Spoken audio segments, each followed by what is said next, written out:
guys, it is Granna. It's time to come up into the kitchen and have a little conversation with Granna. I hope everybody's having a great day today, and thank you as always for giving me a few minutes of your time to do a little kitchen talk with Granna. I really appreciate it, so I wanted to go ahead and put that out there. So thank you guys so much for all the support that you have shown me for the previous year. You know, it's been a little bit over a year, so we just want to thank you guys for that. Okay, let's go ahead and jump off into this conversation for today. I know you guys, I'm pretty sure a lot of y'all watched the inauguration last week. Oh my God, it was amazing. I was like, I enjoyed it more than I did the previous 4 years. I don't know, with it being virtual and the social distance. I mean, they had a great lineup. They started on time. It was great. But before I jump into some of the facts of that, of course, you know, before the inauguration of elected President Joe Biden and elected Vice President Kamala Harris took place, our former president, because he is our former president now, left the White House. And he had sent out invites to his some of his supporters and some of the people that he wanted to see him take his goodbye, go and leave. And it was like early that morning, like 7 o'clock that morning.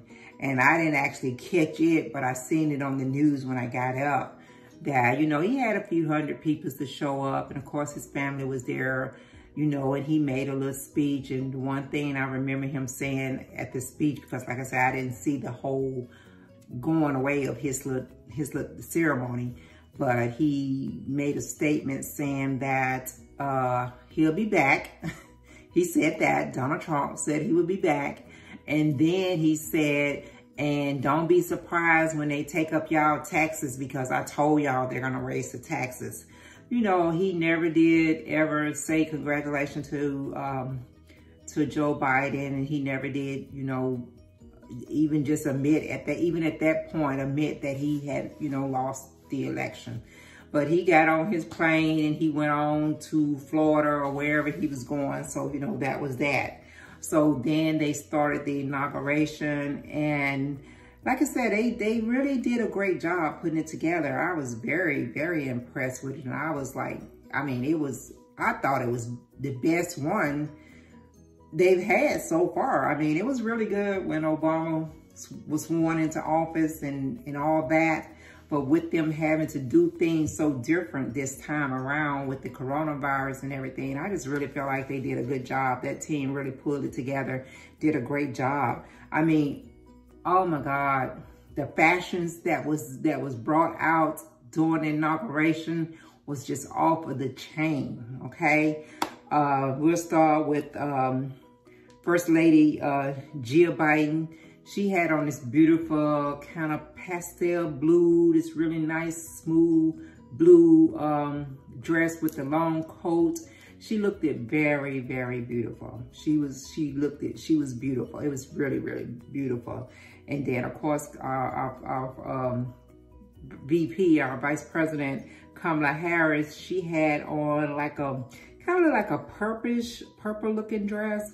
And in some light, it looked like a deep blue with some lights that hit her. But she looked it amazing. She was beautiful. She looked it very amazing. And, you know, she was just glowing. She was just glowing. And I understand why she was glowing, because, you know, everything she's worked for to get her to this point, to becoming the vice president and going through this ceremony with her family and being sworn in. And, you know, she picked her vows that she wanted to use. And it was just amazing to see her stand up there to be the first Black lady / Asian lady / lady of color / just a lady, a woman, period, to take that office, the second highest office there is in the United States. It was just amazing. It was really amazing.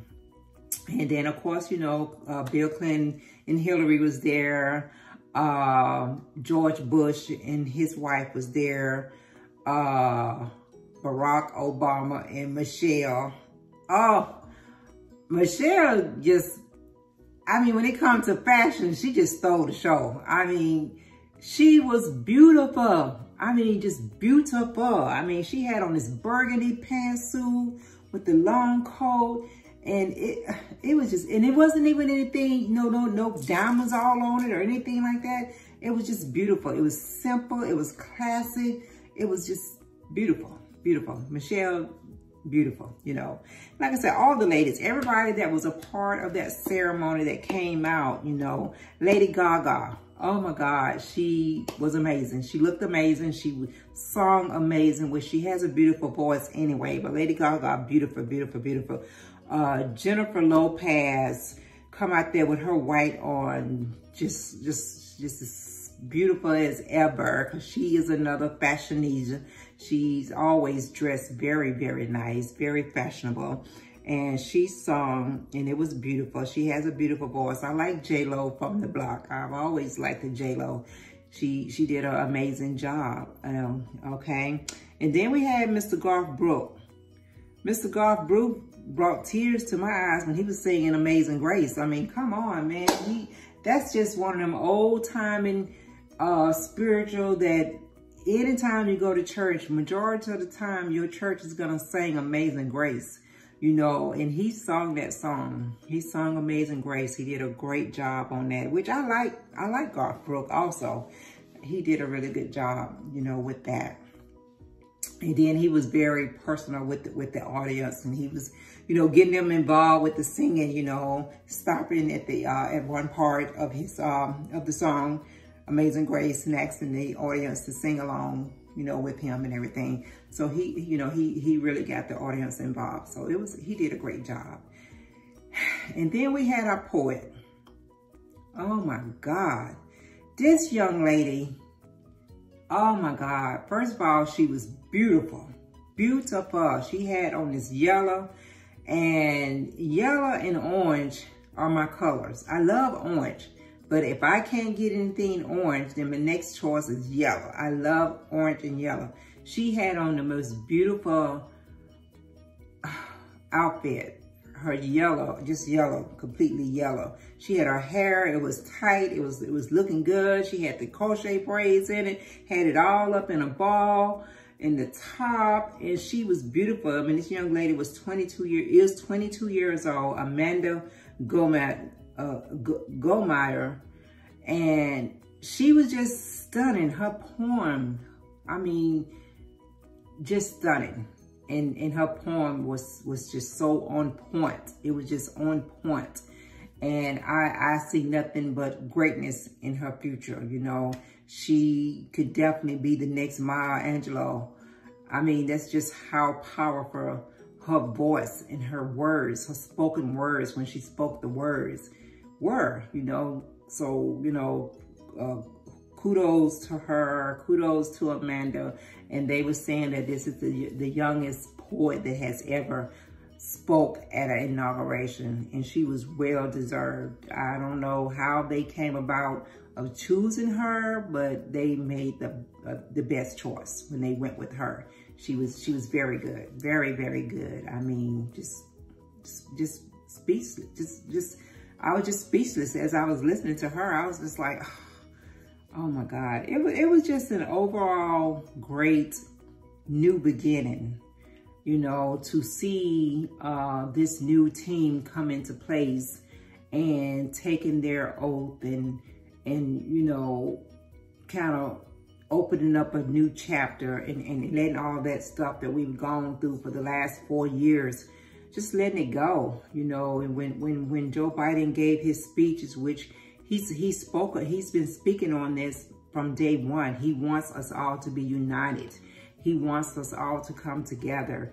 You know, even the supporters that Donald Trump had, and they followed him up to the end. He wants them to truly know that he wants to take care of everybody, and he's gonna be as transparent as he can.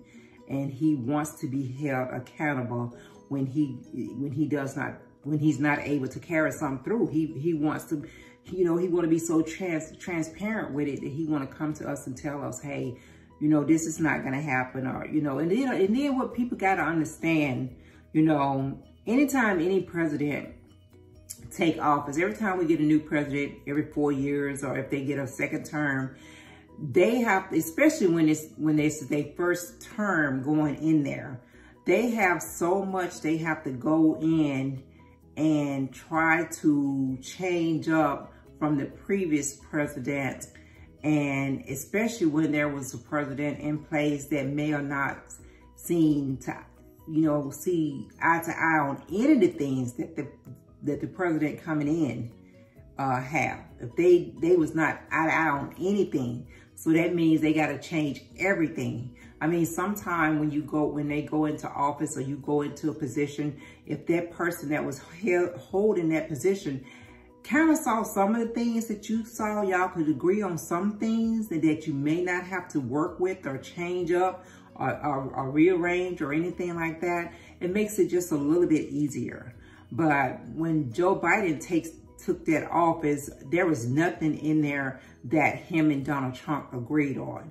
So he would have to just basically start over and redo. They say he signed like 17 amendments that right after all the inauguration ceremony, he went right to the office and he signed like 17 amendments, you know, right then, changing up some things. You know, I know he was signing some things with the ban that Donald Trump had put in place with the Muslim not coming into the United States and different things like that. So I know there were some things that he immediately put in place and he signed those amendments. So, but people got to understand that Joe Biden is not going to be able to change anything within the first year. He's not going to be able to do it. It takes time, and the same thing that former presidents has had to go through when they're trying to change up. I don't care if it was the Obamacare and, you know, whatever it was they was trying to do, all that stuff still have to go through the Senate and House of Representatives. So they still have to get the votes on these different things that he's trying to do. You know, he's talked about he's trying to bring out, you know, finish the stimulus package and get the additional $1,400 into the people's hand and all that. That stuff still has to be approved in the House of Representatives and Senate. So, you know, people just going to have to be patient and give him time. But overall, the inauguration was great. I really enjoyed it. I didn't really watch the evening part of it with the concerts and Tom Hanks hosting all that. I didn't watch that part, but I did watch it all the way up to till they got out. And they got out the car and they didn't walk as far as they normally would, but both families got out of the car and walked on up to the White House. You know, normally they it'd be about about a 2 mile or so walk. I don't think it was, maybe a half a mile that they did this time. It wasn't that far, but they did do the traditional walk up to the White House. So the whole thing, you know, going to the unknown soldiers' tomb at the cemetery, everything was just beautiful. And then the three presidents that they had there, how they spoke of Joe Biden. You know, you had Obama, you had Bill Clinton, you had George Bush, and all three of them had came together and did a video, and they spoke very highly of what Biden's intention is and what his plan is and how we need to come together as a nation. So it was really good. I really did enjoy that whole inauguration. So guys, give me, you know, drop me a line. Let me know what you thought about it. You know, give me your thoughts on it. I thought it was great. All right, but I'm about to get up out of here. Thank you guys for hanging out with me in the kitchen.